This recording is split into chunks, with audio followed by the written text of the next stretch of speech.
Salut, ici Maps! Aujourd'hui, on se parle de mes lectures du mois de décembre. J'ai commencé le mois de décembre avec une belle grosse brique de ma pile à lire qui traîne depuis des années. En ouvrant le livre, j'ai vu que c'est marqué juillet 2015. Il a attendu longtemps. Donc, Chère Lorette, la série Chère Lorette, le premier tome, c'est Des rêves plein la tête, une série historique écrite par Michel David. Donc, pour moi, ça va être difficile de ne pas faire des liens avec l'autre série historique de Michel David que j'ai lu, presque terminé, il me reste un tome qui est Un bonheur si fragile, parce que forcément, on est tous les deux dans l'historique, c'est un auteur qui aime beaucoup créer des dynamiques familiales avec des personnages, avec des différentes personnalités auxquelles on s'attache ou on ne s'attache pas. Donc, je vois beaucoup de liens malgré tout entre ces deux séries. On est avec Lorette, c'est au début des années 1930, mais il y a quand même une grande vitesse, là. C'est même un petit peu avant lorsqu'elle est jeune, mais ça va vraiment vite pendant son enfance. C'est pas mal plus pendant sa période adulte qu'on va passer plus de temps. Donc, ses grossesses, les difficultés pendant ces années-là et tous les petits moments qui ne sont pas juste des moments joyeux, c'est majoritairement là-dessus qu'on va se concentrer. Donc, on suit la vie de Lorette Brûlé. C'est sûr qu'il y a tout l'aspect historique de ces années-là, donc la récession après la Première Guerre mondiale, c'est difficile de se trouver de l'emploi, c'était difficile d'avoir toutes les ressources, d'avoir de la nourriture et tout ça, c'était pas évident. Puis là, il y a comme la Deuxième Guerre mondiale qui avance éventuellement, puis les mêmes peurs qui reviennent de ceux qui ont vécu la Première Guerre mondiale. Donc, est-ce que ça va être la même chose? Est-ce qu'on va être obligé d'aller combattre et tout ça? Donc, il y a tout ce contexte-là qui est quand même pas le plus favorable et le plus facile des contextes. Lorette, si je fais une comparaison avec Un bonheur si fragile où qu'on suivait Corinne, Lorette, c'est complètement l'inverse. Elle a, ma foi, une personnalité rentre-dedans assez intense. Au début, je me suis dit, waouh, ça va être vraiment rafraîchissant. Une des premières scènes qui se passe, c'est comme sa petite voisine avec une déficience intellectuelle qui se fait agacer par deux garçons, puis elle, ça prend pas 2 secondes, elle est dehors, puis elle est comme en train de leur dire de s'en aller. Ils s'en foutent forcément, puis elle leur sac une volée. Ça, c'est Lorette. C'est vraiment pas une femme de son époque, c'est une femme qui dérange, c'est une femme qui veut pas écouter nécessairement la religion, elle va pas se marier pour être obéissante pour son mari, ça, c'est pas du tout dans ses plans. Elle a un sale caractère. Au début, je trouvais ça rafraîchissant, je trouvais ça divertissant, mais je vous avouerais que elle tombe un peu ses nerfs à la fin, puis elle a pas beaucoup de nuances. Elle est tout le temps en train de crier, elle est tout le temps en train d'être fâchée, elle est jamais dans la discussion, puis ça m'a un peu dérangée à la fin, là, j'étais tannée de Lorette. J'étais tannée aussi parce que, contrairement encore une fois à Un bonheur si fragile où Corinne, tu sais, c'est une fille, mon Dieu, une sainte, puis elle a un mari de marde, ben là, Lorette, c'est une fille c'est un tonka, là, tu sais, c'est une fille qui déplace de l'air, puis elle a un mari qui semble, ma foi, très correct, qui accepte ses crises et ses cris et ses élans d'humeur et ses commentaires, parce qu'elle s'entend pas avec grand monde, et elle voit tellement pas la chance qu'elle a d'avoir ce mari-là. Elle est tout le temps en train de crier dessus, de lui dire que sa politique c'est de la merde, qu'il fait rien, puis alors qu'en tout cas, on connaît des personnages qui font pas mal moins bien que lui. Donc c'est ça, il y a des dynamiques familiales, il y a Lorette, son mari, éventuellement les enfants, donc c'est quand même le fun. Moi j'aime bien ça, de suivre l'époque précise, puis les personnages évoluer au travers de tout ça. Elle a aussi une famille quand même assez nombreuse, Lorette, et des enfants tous différents, parce que tous les enfants sont différents. Je vous avouerai que ça, c'est quelque chose que j'ai eu bien de la difficulté avec cette série-là. J'avais pas eu la même chose dans Un bonheur si fragile, c'est qu'il y a bien de la violence envers les enfants, bien des punitions, de la manière qu'elle leur parle. Tu sais, elle est vraiment pas délicate, puis c'est vraiment pas tout le temps agréable à lire. Donc, éventuellement, c'est comme elle en a 5, puis ils deviennent à un âge un petit peu plus tannant. Il y en a qui sont plus faciles, il y en a qui sont plus difficiles. Puis à un moment donné, ça lâche plus les punitions, puis elle leur crie par la tête et tout ça. Donc ça, c'est quand même un aspect que j'ai moins aimé de Laurette. Fait que tu sais, au final, comme ça s'est lu rapidement, ça s'est bien lu et tout ça, j'ai quand même eu un bon plaisir de lecture, mais pour la personnalité de Laurette, puis le fait qu'elle est tout le temps en train de les punir, de les battre, de les envoyer promener, ça risque de changer dans le deuxième tome lorsqu'ils vont devenir adultes, mais ce sont vraiment deux éléments qui m'ont pas tant plu, qui me font tergiverser à savoir si je vais continuer la série. En tout cas, moi, je suis contente de l'avoir lu parce que c'était le plus vieux livre de ma pile à lire depuis une bonne lurette. Donc, je suis bien contente que ça ne le soit plus. Je continue avec le livre Niche. Le premier tome, c'est le Nord et le Sud. Je sais qu'il y a déjà un deuxième tome publié de cette série-là, mais j'ai aucune idée quelles sont les prédictions. Est-ce que ça va être plus long? Est-ce que c'est une duologie? Je ne sais pas. Donc, ce livre-là a été écrit par Isabelle Picard. C'est une autrice que j'avais déjà lue dans un recueil de nouvelles. Je pense que c'est dans Wapki. Donc, l'histoire de Niche, en fait, on suit les deux jumeaux, Léon et Héloïse. Ils vivent dans une communauté Innu du Québec, mais leur mère, elle, est née à Wendake, donc ils ont comme une double citoyenneté autochtone. Ce sont deux adolescents avec les amitiés et les amours comme tout le monde, mais il va y avoir plusieurs choses qui vont se passer à l'intérieur de ce roman-là. En particulier, au tout départ, il va y avoir une disparition et ils vont vivre une épreuve familiale aussi à travers les pages de ce livre-là. C'est une histoire que j'avais commencé au mois de juin, mais j'étais vraiment pas dans le mood. J'ai même pas appelé ça un DNF, tu sais, c'était... Je savais que ça avait rien à voir avec le livre, mais plus avec mon état. Donc, je l'ai repris et ça s'est lu super bien. J'ai beaucoup aimé.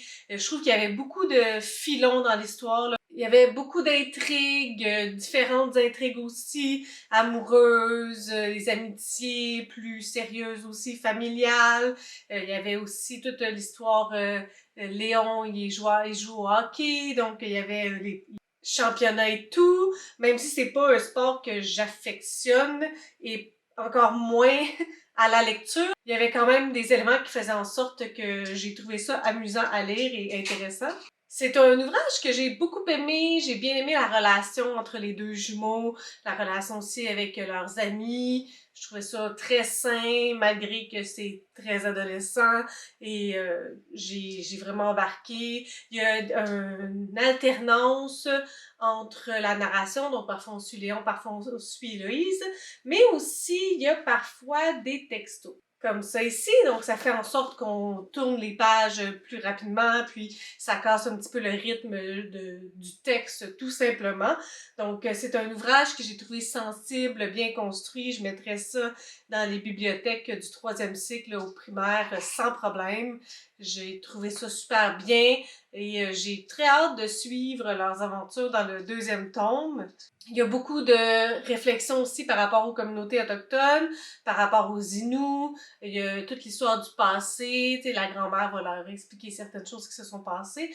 Et aussi, compte tenu qu'on suit la perspective de deux jeunes, ben, ils ont leur vie actuelle, les changements que leur communauté a subis et les inégalités compte tenu qu'ils vivent loin, ils n'ont pas nécessairement accès aux mêmes services et il y a des trucs assez louches qui se passent autour de leur environnement.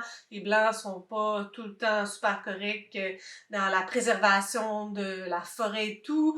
Donc, il y a quand même beaucoup de choses qui font réfléchir, malgré que ce soit quand même un ouvrage plutôt ludique que moralisateur. Donc, une bonne lecture vraiment, là, si vous voulez en savoir plus sur Niche, je le recommande. J'ai lu le collectif de nouvelles Magané sous la direction de Vanessa Courville. Donc, on est autour de la thématique de la fatigue et ce sont uniquement des autrices qui ont écrit dans ce recueil de nouvelles-là. Donc, il y en a 1, 2, 3, 4, 5, 6, 7, 8, 9 nouvelles. Il y avait 2 autrices que je connaissais déjà et les autres qui étaient des nouvelles autrices dans ma vie. Les collectifs de nouvelles, c'est toujours difficile parce que c'est un peu inégal. Il y a des plumes qu'on préfère, des histoires qu'on préfère et tout. Je vous avouerai que de manière générale, ça a été plus positif que négatif. D'ailleurs, j'ai recensé, puis je pense que sur 9, il y en a 5 que j'ai vraiment beaucoup aimé. Il y en a 2 peut-être qui m'ont laissé plutôt indifférente, puis 2 que j'ai moins aimé. Donc, de façon générale, c'est quand même pas si mal. Je vais regarder mon téléphone parce qu'il y a plein d'informations à me souvenir. Donc, je vais y aller en ordre de préférence. On va y aller avec les nouvelles que j'ai préférées. La première, c'est celle de Fanny Demeul. Elle se nomme Comment ça va et c'est une de mes préférées du recueil. Donc, dans cette nouvelle-là, Fanny Demeul nous parle des troubles intestinaux, plus spécifiquement du syndrome du côlon irritable. Donc, on parle de caca beaucoup dans cette nouvelle-là, mais je trouve que c'est quand même un sujet qui est pas souvent abordé. Donc, il y a une originalité du sujet, il y a toujours une fluidité de l'écriture, peu importe ce qu'elle écrit, avec une petite touche indescriptible comme elle seule peut le faire. Mais je trouve que c'était une bonne nouvelle. Puis pour connaître plusieurs personnes avec ce syndrome-là, je pense que c'était assez spot-on dans la réalité de ces personnes-là. Une autre nouvelle que j'ai beaucoup aimée, c'est la troisième, La naissance d'Agathe, écrite par Julie Giguère. En fait, lorsque je me suis rendu compte que ça allait être un récit d'accouchement, j'ai eu un peu la chienne. Je me suis dit, est-ce que je vais être capable de lire ça? Mais finalement, j'ai beaucoup aimé. On a une réalité différente aussi, là. La protagoniste, elle est atteinte, elle a fait une préclampsie, je sais pas comment dire ça. Donc, la réalité de son accouchement est différente, même les moments avant son accouchement.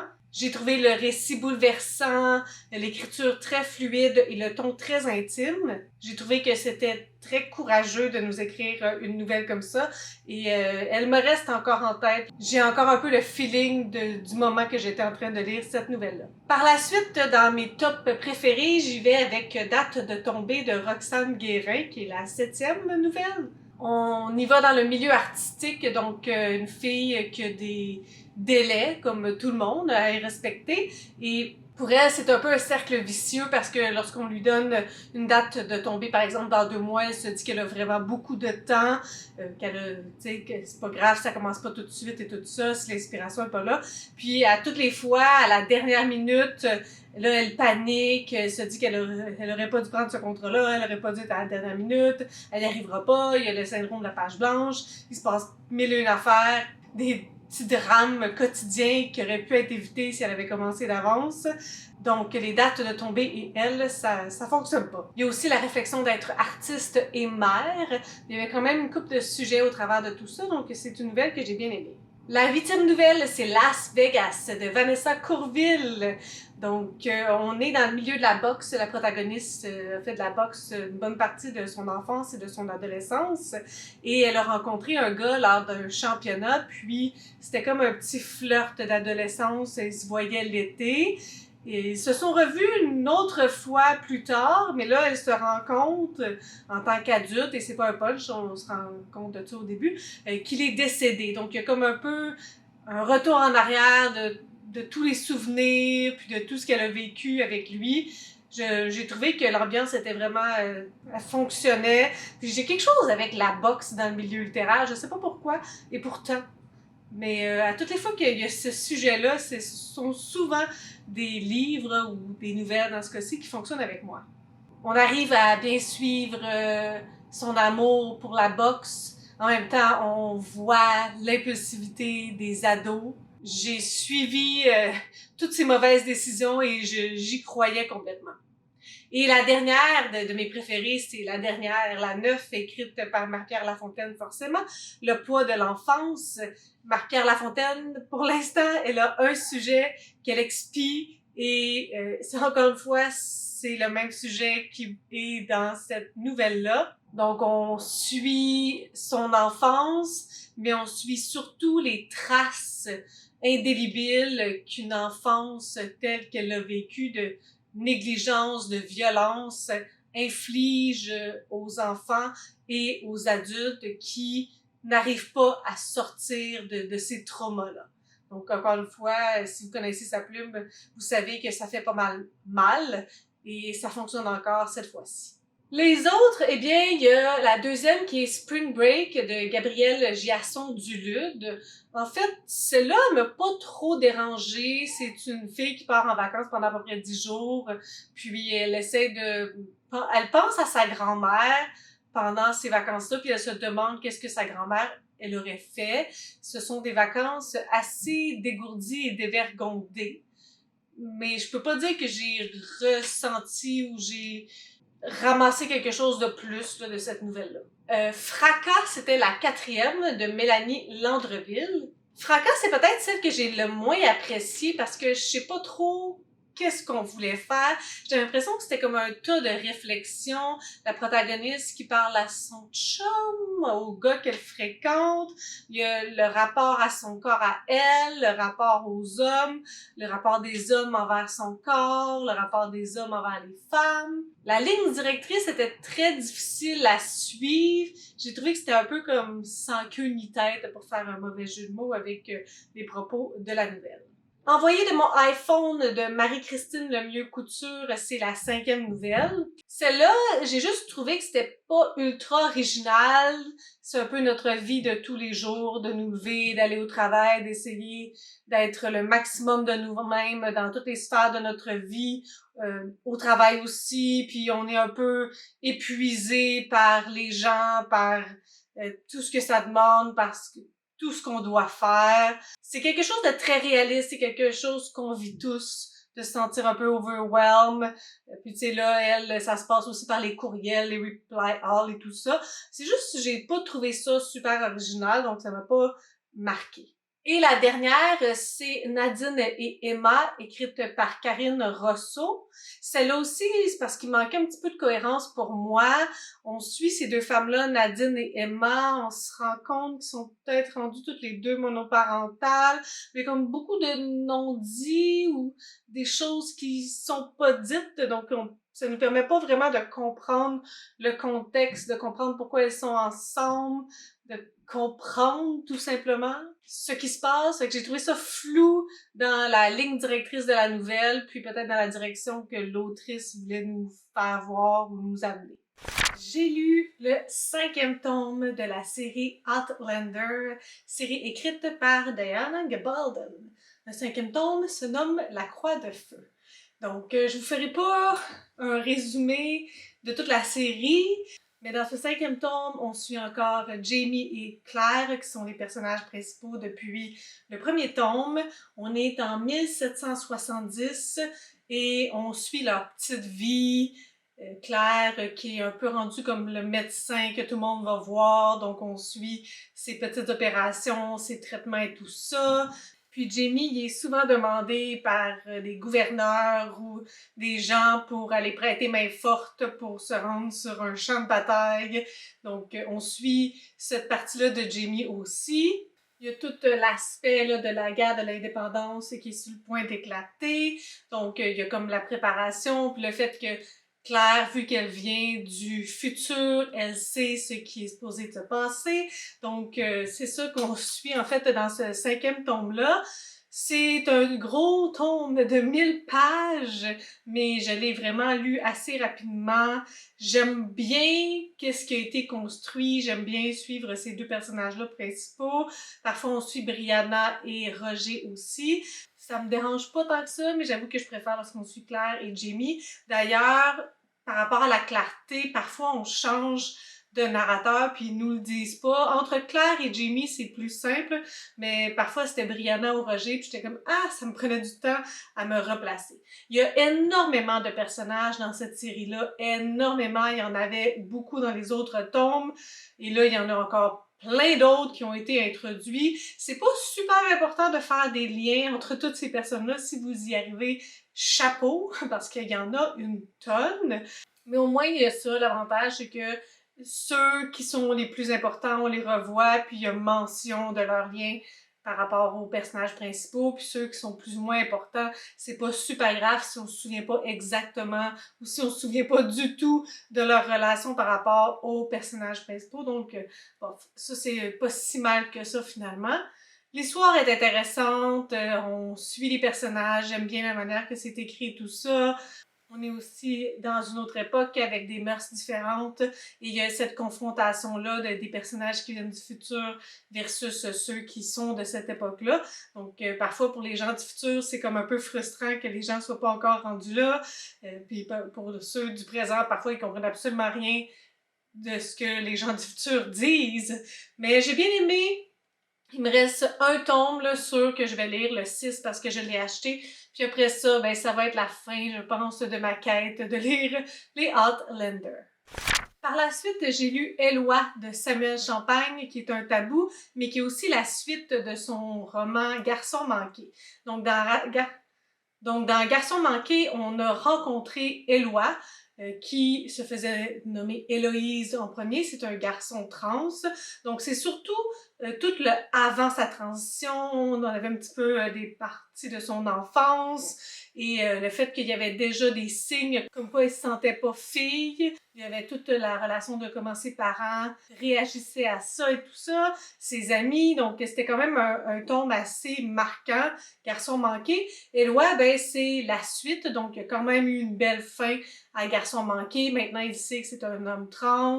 Il est prêt à faire des chirurgies, c'est ce qu'il veut. Il a commencé sa transition, il se sent mieux, mais il y a quand même certains enjeux. Ici, ben, c'est les relations amoureuses, donc rencontrer quelqu'un, être obligé de faire son coming out en tant qu'homme trans, parce que de moins en moins, ça paraît qu'avant, il avait un corps de fille. Donc, puis là, le fait qu'il n'est pas complètement transitionné, tous ses attributs ne sont pas encore tous masculins, donc comment gérer ça par rapport à l'autre lorsqu'on a un intérêt, puis accepter que l'autre personne, c'est peut-être pas le corps qu'elle désire. Donc, il y a quand même d'autres enjeux qui sont intéressants. Je vous avouerai que je l'ai moins aimé et de beaucoup que Garçon manqué. J'étais contente de revoir Eloi. J'aime beaucoup ce qui est dit quant aux propos, mais j'ai trouvé que ça manquait un petit peu quelque chose. J'ai pas trouvé ça aussi deep. C'est pas parce que ça allait pas en surface dans les thématiques, mais j'ai trouvé ça moins... Je me suis moins investie dans cet ouvrage-là. Il y avait aussi des flashbacks qui auraient pu être intéressants, mais en même temps, on dirait que ça rajoutait pas nécessairement plus de profondeur. Ça n'a pas tout à fait fonctionné pour moi. J'ai la misère un peu à dire pourquoi, au-delà de ça, j'ai l'impression que ça se passe dans l'écriture. Parfois, il y avait aussi des changements de lieu ou de moment entre deux paragraphes. Il n'y avait pas beaucoup d'avertissements autres. Tu sais, on est en train de lire quelque chose, puis là, oups, on n'est plus à la même place. J'ai l'impression que ça se voulait peut-être trop vite ou que ça a été trop vite de la manière que ça a été écrit, qu'on voulait... On n'était pas certain de où est-ce qu'on voulait aller, jusqu'où on voulait aller avec ce roman-là. Donc, tu sais, c'est pas nécessairement c'est pas la romance qui prend le plus de place. Je pensais que ça allait être ça, tu sais, une fois que la romance allait être dénouée, que le livre allait être terminé, mais non, finalement, la romance se dénoue, puis il reste encore d'autres choses à lire. Donc, il y a un petit peu de confusion pour moi, là, quant à la ligne directrice et quant à ce que l'auteur voulait faire exactement avec ce tome-là, au-delà de parler des thématiques LGBTQ, puis de tous les enjeux par rapport aux gens trans et tout ça, puis les difficultés vécues par eux et aussi par leur entourage et tout ça. Donc, moi, malheureusement, c'est un peu une déception. Donc, ça fait le tour pour mes lectures du mois de décembre. Il y en a d'autres, mais ça va être des relectures parce que j'ai des bilans à faire, puis je veux pas que mes statistiques soient influencées par des lectures que je fais à la dernière minute, des nouvelles lectures. Donc, ça va être ça pour moi. Si vous avez des suggestions, des critiques, des commentaires, n'hésitez pas à le faire en dessous de ma vidéo. Je publie une vidéo le samedi. Si vous avez aimé cette vidéo, n'hésitez pas à mettre un petit pouce, à vous inscrire à ma chaîne. Et sur ce, je vous souhaite de bonnes lectures.